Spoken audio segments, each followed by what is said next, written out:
Welcome to Chillin' 101. We hope this video helps. In this video, I will explain how to replace the battery on your VW Atlas key fob. First, gather your essential tools. You will need a small flathead screwdriver and a new CR2032 battery. Make sure you have a clean, well-lit area to work in, preventing any small parts from getting lost.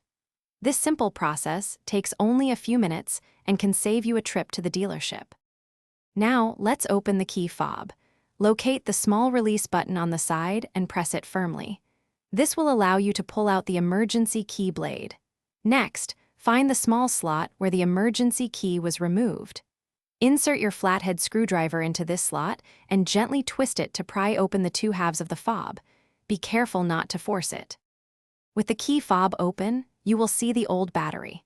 Before removing it, take a quick mental note of its orientation, usually with the positive side facing up.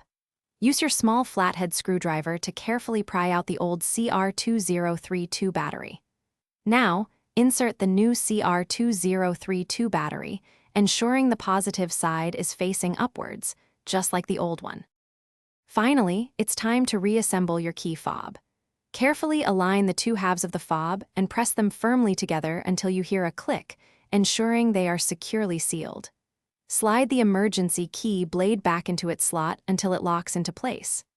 Now, test all the functions of your key fob, like locking and unlocking, to confirm everything is working perfectly. Thanks for watching. Consider subscribing if we helped you.